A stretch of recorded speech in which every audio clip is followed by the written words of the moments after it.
ఘననామంలో ఈ ఉదయకాలం ఒక శ్రేష్టమైన వాగ్దానం ప్రభు వాక్యంలో తీసుకుందాం.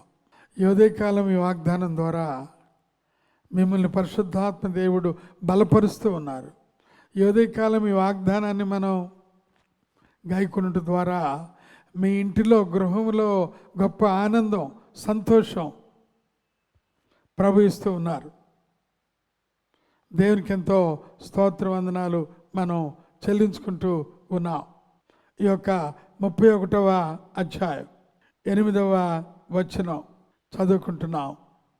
నీ ముందర నడుచువాడు యెహోవా, ఆయన నీకు తోడై ఉండును, ఆయన నిన్ను విడువడు, నిన్ను ఎడబాయడు, భయపడకుము, విస్మయమందకము అని ఇశ్రాయేలీయులందరి ఎదుట అతనితో చెప్పాను.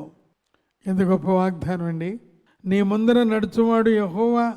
ఒకవేళ నీవు విద్యను ముగించి మరలా ప్రాముఖ్యమైన ఉన్నతమైన విద్యకు వెళుతూ ఉంటుంటే ప్రభు చెప్తే వాగ్దానం, నీ ముందర నడిచేవాడు యెహోవా. ఒకవేళ నువ్వు సేవకు ఎక్కడైనా నూతన ప్రదేశానికి వెళుతూ ఉంటుంటే ప్రభు చెప్పే మాట ఏమిటంటే, నీ ముందర నడుచువాడు నీ దేవుడైన యెహోవా. ఒకవేళ నీవు ఎక్కడైనా ఎవరినైనా దర్శించడానికి ఇబ్బందిలో ఉన్నారు, ఐసీలో ఉన్నారు, హాస్పిటల్లో ఉన్నారు, బాధలో ఉన్నారు, వారిని దర్శించడానికని నీవు కొంచెం మరి నడుం కట్టి వెళితే ప్రభు చెప్పే మాట ఏమిటో తెలుసా? నీ ముందర నడుచువాడు నీ దేవుడైన యెహోవా.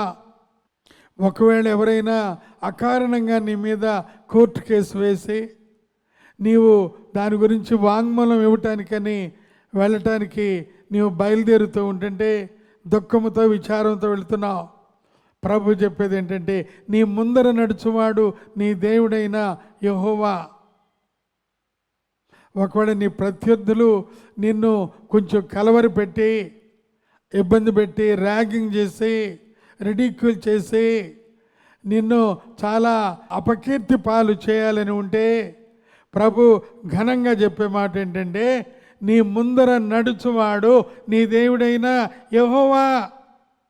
దేవుని స్తోత్రం కలుగును గాక. ఎంత గొప్ప దేవుడు, ఎంత గొప్ప దేవుడు. ఆయన నీకు తోడై ఉండును, ఆయన నిన్ను విడువడు. అయ్యా, ఇంతమంది ప్రత్యర్థులు ఉన్నారయ్యా, వాళ్ళు మాటకారులయ్యా, వాళ్ళు చాలా బలవంతులయ్యా, వారు చాలా కఠినమైన వారయ్యా, వారు నాలో అమ్ములు పొది నింపుతారయ్యా అని అనుకుంటుంటే ప్రభు నీతో చెప్పేది ఏమిటంటే, నేను నిన్ను విడువను. దైవ గ్రంథంలో ఇంకో గంభీరమైన వాగ్దానం ఉంది. యెహోవా నీ పక్షముగా యుద్ధము చేయవాడు. భక్తుడైన దావీదు చెప్పిన మాట, ఆయన గంభీరమైన సత్యం అదేమిటంటే, యుద్ధము యెహోవాది.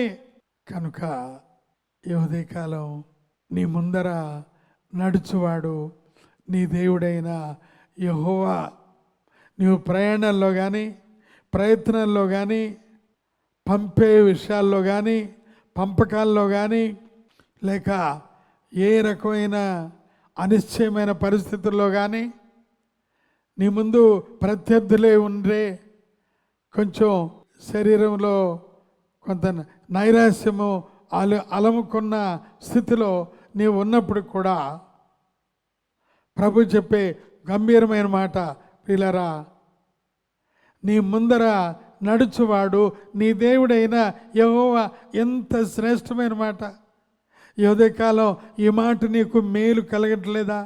ఈ మాట వలన నీకు ఆనందం కలగటం లేదా? ఈ మాట వలన నీకు ఆదరణ కలగటం లేదా? ఎవరి మాట చెప్పేది? మామూలుగా ఏదైనా అధికారా, ఏమైనా ధనవంతుడా, ఏమైనా కోటీశ్వరుడా? వాళ్ళు మాట చెబుతారు, మాట మారుస్తారు. మారినవాడు, మాట తప్పనివాడు ఉజ్వలమైన ఆ యొక్క మరి ప్రయోగాలతో ప్రవచనమును చెప్పేవాడు, అనగా జరిగే విషయాల్ని చెప్పేవాడు ఆయనే యెహోవా అని ఇక్కడ రాయబడి ఉంది. ఆయన్ని ముందర నడుస్తూ ఉన్నాడు. దేవునికి ఎంతో స్తోత్రం కలుగును గాక. చాలా సంవత్సరాల క్రితం, కనీసం ఒక 60 సంవత్సరాల క్రితం ఒక దైవజనుడు బందెల రాజరత్నం అయ్యగారని, నాకు 10 సంవత్సరాలు, నేను కూడా ఆ చర్చ్కి వెళ్ళాను. ఆయన చెప్పిన మాటలు జ్ఞాపకం వస్తున్నాయి. ఆయన ఒక దినం క్రొత్త ప్రాంతంలో సువార్తకు వెళ్ళారు. ఎక్కడైనా సువార్తకు వస్తాను అని అంటే ఆయన ఆగిపోయేది లేదంట. ఆ రకంగా బయలుదేరితే లాస్ట్ బస్సు మిస్ అయిపోయింది. 60 సంవత్సరాల క్రితం అంటే మన పట్టణాల్లోనే కరెంటు సదుపాయాలు కొన్నిసార్లు అంతంత మాత్రంగా ఉంటే, గ్రామాల్లో అసలు కరెంట్ ఏది, సరైన రోడ్లేవి, సరైన ప్రయాణాలేవి.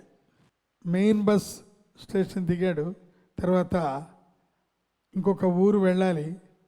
ఆ బస్ అప్పుడే 2 minutesలో కదిలి వెళ్ళిపోయింది. ఇంటికి వెళ్ళాలనే ఆలోచన ఏం రాలేదు. బయలుదేరాడు, బ్యాగ్ పట్టుకున్నాడు. బయలుదేరితే చాలా కట్టిగా చీకటి. చిన్న ప్రార్థన చేసుకున్నాడు, ప్రభా నీవు నన్ను వెళ్ళమన్నావు, వెళుతున్నాను, నాకు సహాయం చేయ ప్రభా. ఆశ్చర్యం చెప్పాడు. ఆ సమయంలో ఎవరో ఒక అతను పెద్ద టార్చ్ లైట్ లాగా వచ్చి ముందు నడుస్తూ ఉంటుంటే, ఎవరబ్బా ఎవరో, ఏమి పలుకు జవాబు లేదు. రాస్తా అంత చక్కగా కనపడుతుంది. రోడ్డు మీద ఒక చిన్న పిన్ను బండి కనపడుతుంది. అలా వెళ్ళాడు. 4-5 మైళ్ళు నడిచి వెళ్ళిన తర్వాత మరలా ఆ వెలుగు, ఆ అజానుభావుడు మళ్ళీ కనపడలేదు. అయ్యా ప్రభువా, నీవే నన్ను తీసుకొచ్చావా అని మోకరించి సాష్టాంగ నమస్కారం చేశారు దైవజనులు. దేవునికి స్తోత్రం కలుగునుగాక. ఆ రోజు ఆ గ్రామంలో, బల్లిపరి అనే గ్రామంలో మహా గొప్ప అద్భుతాలు జరిగినాయి. లేట్గా వచ్చారు, ఉద్యమం జరిగింది.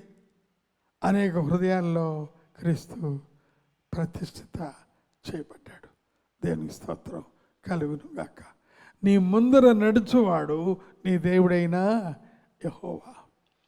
ఆయన్ని నమ్ముకుందాం, ఆయన్ని విశ్వసిద్దాం. దేవుడి మాటలు దీవించి ఆశీర్వదించును గాక. మహోన్నతుడైన మా గొప్ప తండ్రి, ద్వితీయోపదేశకాండం 31:8 నువ్వు ఇచ్చిన వాగ్దానాన్ని బట్టి వందనాలు ప్రభా. ఈ వాగ్దానం మీద నేను ఆధారపడుతున్నాను, మేము ఆధారపడుతున్నాం. మమ్మల్ని బలపరచండి ప్రభువైన యేసుక్రీస్తు నామంలోనే అడిగి ఉన్నాం మా తండ్రి, ఆమేన్. తండ్రి, కుమార, పరిశుద్ధాత్మ త్రియేక దేవుని ప్రేమ, కృపా, సమాధానం మనందరికి కూడా తోడై ఉండి నడిపించును గాక.